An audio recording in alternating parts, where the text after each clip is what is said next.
Happy New Year!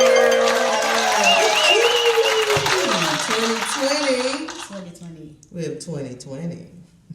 Vision. Welcome back, guys. So, this episode of Techie Tools and Tips will be taking you into the world of virtual learning, where we will look over and look into flipped classroom, blended learning modules, and different things that we can use. Yes. Okay. So, we're going to start off. What's our first topic? We're going to talk about VoiceThread, and then I'm going to show you something about blend spaces. So two good platforms that you can use in your classroom. All right, let's go. Let's do it. New year, new you. So the purpose of blended learning is to give students the opportunity to learn in the classroom as well as learning online. And they have an element of control over where, when, and how they work. And of course, you need Chromebooks in order to make the learning more personalized. Classrooms that use this type of instruction, it provides an integrated learning experience for your students. All right, so let's take a look at what's called VoiceThread.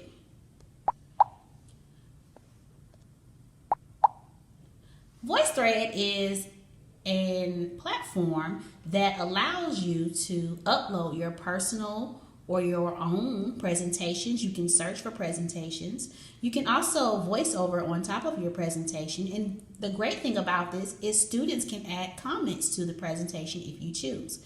You can upload from your computer, your media sources, which is great for us because we have Google devices, so we can upload using Google Chromebooks.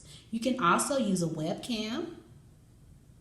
You can take a picture, you can insert it into your presentation. You also can do a live video feed to record yourself if you have those students that just love to see you and hear your voice.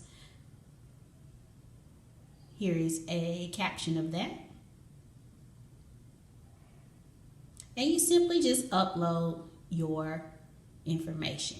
Now, the next step is you always want to give it a title if you have to. All right, so we're going to look at how to add comments to your presentation. And here's a presentation that I have uploaded as a sample. And if you click the plus sign, you can actually see where I can either voice over the presentation. I can also record the presentation with my face in the bottom right-hand corner. And I can also write on top of the presentation with the ABC button. Now, if I want to share this device, I simply just share it with my students. And welcome back. Okay, so that was very informational. Tell me, Jones, note-taking, how does that work? Well, the good thing about VoiceThread is that when students take notes, they can pause it, they can rewind it, they can fast forward it if they miss some information. Oh, okay, all right. And how would you use this for, I don't know, presentations or projects, or how do the students take the lead in this situation? Well, students can create their own account. So y'all have a Google account, and if you sign up with Google, that's the S number. So students can create their own accounts. They can also create presentations if you ask them to create presentations. Okay. So that's a cool thing about VoiceThread. So teachers, that is a way for you to become, for your lessons to become more student-led, and the teacher takes on a role of facilitator. So keep in mind that has a lot to do with differentiation. And we know that is part of our teacher keys. Yes. You can also put your students in groups so that they can maintain the learning continuum, and they can have different presentations that would differentiate their learning in the classroom. Awesome.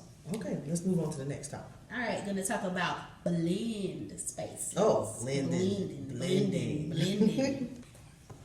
Okay, so the next platform that we're going to show you is called Blend Space. Blend Space is a platform that allows you to grab different lessons or create lessons that your students can work independently. And they can also work on these assignments out of order. So let me show you Blend Spaces.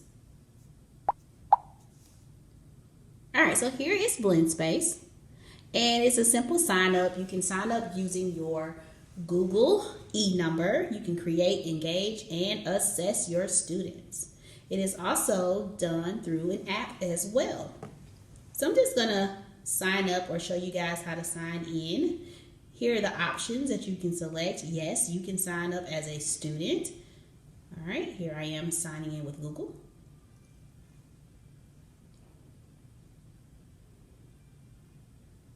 All right, so here is what the dashboard looks like when you open BlendSpace. As you can see, there's a lesson library. I'm going to show you that you can plug in any standard that you want, and hopefully there's a lesson already created. Oh, no results. Let me go back and fix it. Put in the wrong standard. All right, so I'm actually supposed to put SS8H7, and it gives you a list of different lessons that teachers have already created. And also, if you see the little I in the number, that tells you how many times that lesson has been used. So I'm going to click one. All right, so there are several different things embedded within this lesson. There's a PowerPoint presentation. Of course, you want to go through and look at the lessons to make sure that information is useful to your classroom. Here's also a Word document that's embedded. That's a graphic organizer. And there are several different things. I can copy this lesson and make it my own. I can also share it if you're using the Edmodo platform or through other outlets or platforms that you're using in your classroom. If I scroll down, you'll see other lessons that were created by that same teacher. So I'm going to copy it. And here's where I can either delete, I can edit, I can add additional information if I choose to. I can also find resources, and I can also share. I can create classes. I can send my students a link. I can do a QR code. So I'm going to select one class, and that is how you share to your students. So that is BlendSpaces. And we're back again. So, BlendSpace, was that good information? Of course it was. I hope so. Shout out to Tia Glenn at Cedar Grove High School. She made this whole thing. BlendSpace. Great professional learning that she gave us a couple of, years ago? No, months now? Wow. Yeah, still good at it. Look her up if you want any help. BlendSpace, she's a math teacher, and the reason I say that is because how can math teachers actually use technology? With the Chromebooks, all right, so math teachers can use something called Google Keep, which is on their Chromebook devices. And Google Keep allows you to import documents, worksheets, and the students can actually draw and write on the problems. So Google Keep is an idea. Another idea is using VoiceThread. When they create those presentations, you can give them math problems and they can record it at home at night, and they can actually draw on their presentation. Awesome. So, yeah. Awesome. Okay. All right. So, as always, we are just a step away. If you need any help here at Ronald E. McNair, we will just walk around and find you, or you can find us. And everybody else that's just tuning in, hey, come back. TNT will be here for our 3rd episode. See you soon. Bye.